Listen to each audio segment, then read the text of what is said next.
Adishakti film. मोर मर्दा के गलिया में रंग काहे घसता रे? तोर गटवा तोड़ देब। हमू तोर दातवा तोड़ देब रे भतर कटनी। तू हुता हमर भतरा के देखी हंसता रे। तकबे जवन खिया हम फोड़ देहब रे। हम तोर बहिया ममोर देहब रे। अरे हर जाइया ना मनबे। ना रे कुत्ती ना मानब। देखो ए राजा भैया अपना मेहरारू के समझा दो। हमरा फूल के ना उस मेहरारू के पागल कोइले बिया। देखो अंकुश एगो बात कही देतनी, तोहरो मेहरारूआ कम खेलवाड़ी नहीं खे कि तोरा मेहर के नियत हमरा के देख के बिगड़ल जाता रे। तोरा मेहर के नियत हमरा के देख के बिगड़ल जाता रे। अरे अंकुशवा देख, हमार मेहरानू गंगा जी नियन सूद आ देखे में ललगुदिया अमरूद हिया रे। ढेर बोलबे त मारा बम बम दू फाइट। तू अपना मेहरारू के बारे में सुन, गांव भर घूम घूम के का करतिया। कि तोरो ता फूल गिनवा के आँख गांव भर के लफुअन से लड़ल बाटे रे। तोरो सुगिया के आँख गांव भर के बुढ़वन से लड़ल बाटे रे। अपना मर्द के का खिया देहलू हो कि इतना सुघर लागत अड़े। देख हमरा के टॉर्चर मत कर। पर्व त्योहार के दिन बा हम अपन घर द्वार बहारी की तोरा से बैठ के लड़ी। देख मार देब। तू ही भइल बड़ी मारे वाली। तनी मार के दिखाओ ना। हमरा हाथवा में दही जमल बा। देख कह तनी मार देब। मार ना, मार के तनी दिखाओ ना। तो ले देख। अरे बापा हो बापा कपार फोड़ला साई हो दादा आई हो माई। रौआ लागल आज ओकरा के मुआ देब। भागते कहाँ भागत तारी सज गुड़िया गुड़िया काट देब। झोटा तोरा नचबे कर मुँह में कोचा कोचा बे कर। भागबे ते गेहूं में वहू में जानवाना बाची।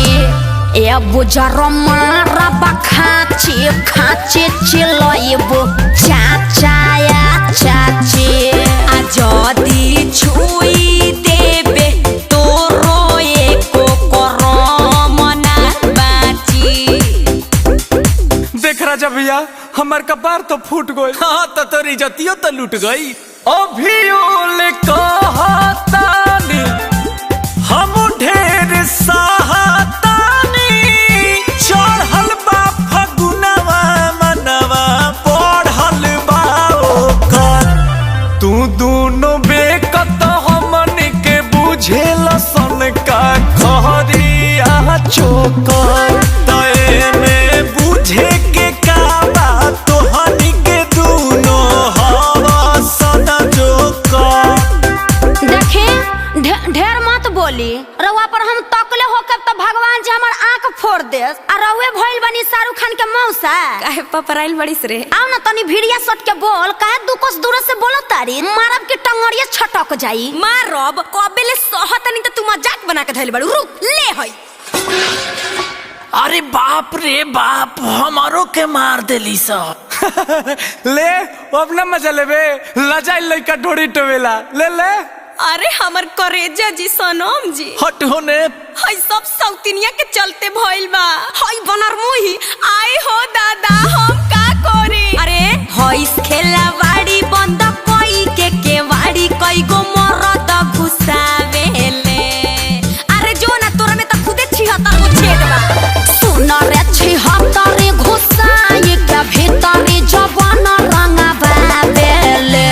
रे कुती मारब चला के चूती ते झूठो के बात बनावेले। करिया ठीक करब तोरा गति दस गो से रंग डलबा बेले।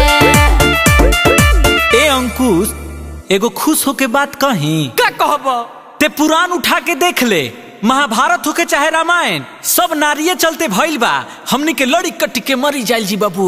एहनी के नैहर चल जिया सन, हमनी के फगुओ बर्बाद हो जाई। हाँ रे भाई ये तो बात पते के बोलले। त चल अखिलेश भैया के दुआर पर। अरे पहले होनी के मना लिया, नहीं तो घर में आग लगा के जोर मर जाई है सब। लड़ल छोड़ाए जान तो लड़ल छोड़ना।